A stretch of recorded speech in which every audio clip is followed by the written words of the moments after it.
Hello students, आज हम समझेंगे न्यूटन रैप्सन मेथड। और ये मेरा हिंदी लेक्चर है। मैं इस पे इंग्लिश लेक्चर ऑलरेडी बना चुका हूँ, उसका लिंक यहाँ पे मिल जाएगा आपको। तो न्यूटन रैप्सन मेथड हम समझेंगे बिना टाइम वेस्ट किए। देखो, मान लो कोई फंक्शन है y equals to f x. कोई सा भी फंक्शन है और ये उस फंक्शन का ग्राफ है। जो अपन यहाँ देख रहे हैं कर्व, ये एक ग्राफ है। तो उस फंक्शन का रूट क्या होता है? रूट वो होता है जहां पे y बराबर जीरो हो जाए। वो वाला x जहां पे y जीरो हो जाए उसको रूट कहा जाता है। ठीक है। तो नॉर्मल तरीकों से जब हम उसका एग्जैक्ट रूट नहीं निकाल पाते कोई मैथमेटिक्स लाके, तो हम क्या करते हैं, उसका अप्रोक्सीमेट रूट निकालते हैं। तो न्यूटन रैप्सन मेथड पर्टिकुलरली बना है कि हम किसी फंक्शन का अप्रोक्सीमेट रूट निकाल सके। मतलब अप्रोक्सीमेट मोटा मोटी x क्या है जिसपे y बराबर जीरो हो जाए। और भी मेथड्स है जिससे हम रूट निकाल सकते हैं, अप्रोक्सीमेट रूट, लेकिन ये उनमें से सबसे बेहतर मेथड माना जाता है न्यूटन रैप्सन मेथड, बिकॉज इसके अंदर हम बहुत जल्दी ही किसी फंक्शन का अप्रोक्सीमेट रूट निकाल सकते हैं। ओके, तो अपन सबसे पहले समझते हैं कि न्यूटन रैप्सन मेथड का प्रिंसिपल क्या है जिसपे ये आधारित है। तो ये y बराबर एफ एक्स का कर्व है, हम यहाँ देख रहे हैं। ठीक है। अब मान लो ये उसका टेंजेंट है किसी पॉइंट पे। ये जो पर्पल कलर लाइन दिख रही है ये टेंजेंट है। टेंजेंट हम जानते हैं, टेंजेंट एक लाइन होती है जो किसी कर्व के किसी पॉइंट को जस्ट टच करते हुए निकलती है, ये टेंजेंट है। ठीक है। और हम क्या देख रहे हैं, रूट यहाँ पे y बराबर जीरो, तो रूट एग्जैक्टली यहाँ पे है ना। ठीक है। तो अपन क्या देख रहे हैं कि ये टेंजेंट एक्स एक्सिस पे यहाँ कट कर रहा है, यहाँ इंटरसेक्ट कर रहा है, जो कि रूट से दूर है। ठीक है। तो अगर ये पॉइंट ऑफ कांटेक्ट में टेंजेंट का बदल दूं, ये देखो अब पास में आ गया। तो अपन क्या देख रहे हैं कि अब की बार ये टेंजेंट जहां कट कर रहा है वो जो वैल्यू है एक्स की, वो रूट के पास में है। फिर ये देखो और थोड़ा पास में, मतलब टेंजेंट का जो पॉइंट है, पॉइंट ऑफ कांटेक्ट और मैंने चेंज किया, तो ये देखो जहां ये टेंजेंट कट कर रहा है वो रूट के और भी पास है। अल्टीमेटली बिल्कुल उसके पास पहुंच गया। ठीक है। तो बस इसी मेथड को काम में लेते हैं हम किसी फंक्शन के अप्रोक्सीमेट रूट को निकालने के लिए न्यूटन रैप्सन मेथड के द्वारा। तो अब ये काम होता कैसे, मतलब इस टेंजेंट को ऐसे करके रूट के पास में लाते कैसे, वो हम देखते हैं। देखो कि वही फंक्शन अपन ने लिया, ये कर्व है उस फंक्शन का। तो मान लो ये पर्पल कलर टेंजेंट है और जिस पॉइंट पे टेंजेंट है वहां पे x बराबर x नॉट है। मतलब इस फंक्शन के एक्स वाई कोऑर्डिनेट्स होंगे हर पॉइंट पे, इनफाइनाइट ऐसे एक्स वाई कोऑर्डिनेट्स होंगे। ठीक है। तो जहां पे ये जो पर्पल कलर टेंजेंट है वहां पे x है वो x नॉट है। ठीक है। तो ये टेंजेंट यहाँ पे एक्स एक्सिस पे यहाँ कट कर रहा है। तो हमको मालूम है किसी भी स्ट्रेट लाइन का जो इक्वेशन होता है y equals to M X plus C होता है। ये देखो मैंने पर्पल कलर टेंजेंट का पर्पल कलर इक्वेशन लिखा है, y बराबर एम एक्स प्लस सी इसकी इक्वेशन है। ठीक है। तो अब ये जो टेंजेंट है ये एक्स एक्सिस को कहाँ कट करेगा, जहां पे y बराबर जीरो होगा। इस टेंजेंट का y बराबर जीरो रख दोगे तो वो पॉइंट पता पड़ जाएगा जहां पे ये एक्स एक्सिस को इंटरसेक्ट कर रहा है। तो y बराबर जीरो रखते ही x बराबर क्या आ जाएगा, माइनस सी बाय एम। तो माइनस सी बाय एम जो है वहां पे ये पर्पल कलर टेंजेंट कट कर रहा है। तो ये जो माइनस सी बाय एम है ये x की वैल्यू है। ठीक है। अब इसको उठा के मैं फंक्शन में ही रख दूं, मतलब y equals to f x इस कर्व का फंक्शन है, तो x की जगह पे ये माइनस सी बाय एम रख दूं तो मुझे उस फंक्शन का उस पॉइंट पे y पता पड़ जाएगा। माइनस सी बाय एम तो x है, y पता पड़ जाएगा। ठीक है। अब वो जो पॉइंट है उस पॉइंट पे मैं एक और टेंजेंट बना सकता हूँ। तो ये देखो ये मैंने ग्रीन कलर दूसरा टेंजेंट बनाया है, जो कि जहां पे x बराबर माइनस सी बाय एम, पहले वाले टेंजेंट का जो माइनस सी बाय एम है वहां पे ये मैंने ग्रीन कलर दूसरा टेंजेंट बनाया है। ठीक है। तो ये टेंजेंट है, इसकी भी इक्वेशन होगी y बराबर एम एक्स प्लस सी।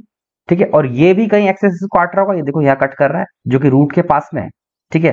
तो ये कैसे निकालेंगे, इस ग्रीन वाले टेंजेंट के लिए भी मैं अगर y बराबर जीरो पुट कर दूं तो ये देखो ग्रीन वाला टेंजेंट कहाँ कट करेगा, माइनस सी बाय एम, ये मैंने ग्रीन में शो कर रखा है। ठीक है।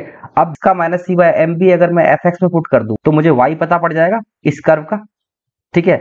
और फिर मैं इस पॉइंट पे ही एक तीसरा टेंजेंट बना रहा हूँ, ये रेड कलर टेंजेंट दिख रहा है दूसरे वाले टेंजेंट का जो माइनस सी बाय एम है, उसी पॉइंट पे मैंने तीसरा टेंजेंट बनाया है। इसकी भी इक्वेशन होगी y बराबर एम एक्स प्लस सी, और ये भी एक्स एक्सिस को कहीं कट कर रहा होगा, तो उसके लिए मुझे इसका भी y जीरो रखना पड़ेगा। तो अगेन यहाँ पे ये रेड कलर में माइनस सी बाय एम है, यहाँ पे कट कर रहा है जो कि रूट के बिल्कुल पास में है। तो ये माइनस सी बाय एम लगभग इस फंक्शन का रूट हो गया। तो ये प्रिंसिपल है न्यूटन रैप्सन मेथड का। तो अपन स्टेप्स देख लेते हैं फ्लो चार्ट में कि करना क्या है, फिर एक न्यूमेरिकल भी हम सॉल्व करेंगे। ठीक है। तो ये अपन को रूल फॉलो करना है पहले कि मान लो जो फंक्शन है y बराबर एफ एक्स, इसका अप्रोक्सीमेट रूट फाइंड करना है। तो कोई सा भी पॉइंट ले लो एक्स नॉट, इस कर्व पे कोई सा भी पॉइंट ले लो एक्स नॉट, और वहां पे टेंजेंट पता करो। ठीक है, टेंजेंट कैसे पता करो? y equal to x plus c, m कितना होगा हमको मालूम है, एम यहाँ पे स्लोप है। तो स्लोप किसी पॉइंट पे, किसी कर्व के किसी पॉइंट पे स्लोप निकालना हो तो वहां पे उसको डिफरेंशिएशन करना पड़ता है।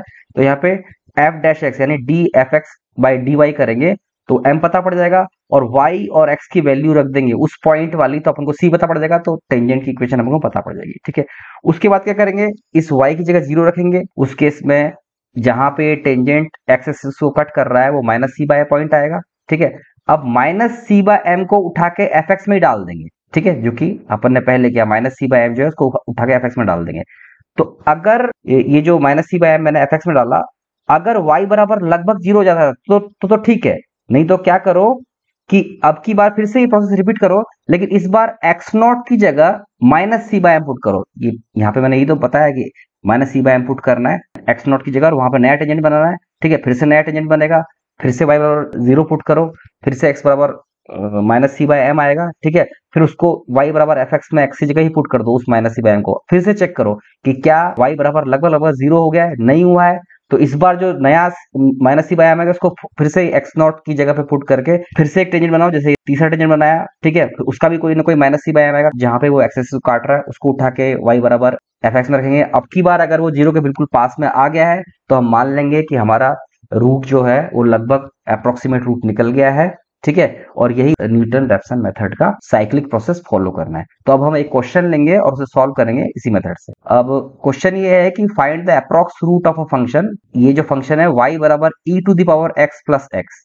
ठीक है, इसका अप्रोक्सीमेट रूट निकालना है न्यूटन रैप्सन मेथड से, क्योंकि इसका एग्जैक्ट रूट निकालना मुश्किल काम है, तो न्यूटन रैप्सन मेथड से हम अप्रोक्सीमेट रूट निकालेंगे। ठीक है, तो मान लो हम शुरू करते हैं कि शुरुआत में हमने x नॉट, मैंने बताया था ना कि पहले अपन कोई सा भी पॉइंट चूज करेंगे कर्व पे, तो x नॉट बराबर 2 ले लेते हैं।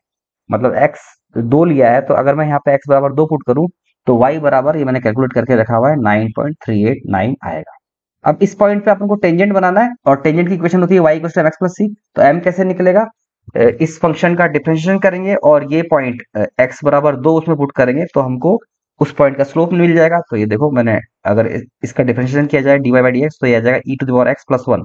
ये रहा e टू x प्लस 1, और x की जगह मैंने 2 रखा तो स्लोप इतना आ गया। ठीक है, तो अपना टेंजेंट का इक्वेशन उस पॉइंट पे क्या आया, y इक्वल टू 8.389 जो कि m है, प्लस c। अब ये c कैसे निकलेगा, हमको मालूम है जब x बराबर 2 है तब y बराबर 9.389 है।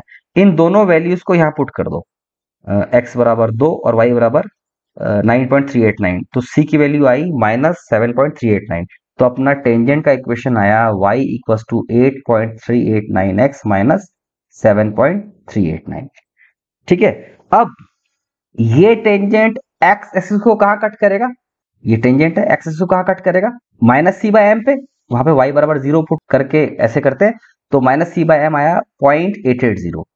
अब ये 0.880 को इस फंक्शन में रखते हैं, मतलब e to the power 0.880 plus 0.880। तो अपना आंसर क्या है, y बराबर 3.290। तो ये रूट नहीं है क्योंकि ये 0 से तो बहुत दूर है।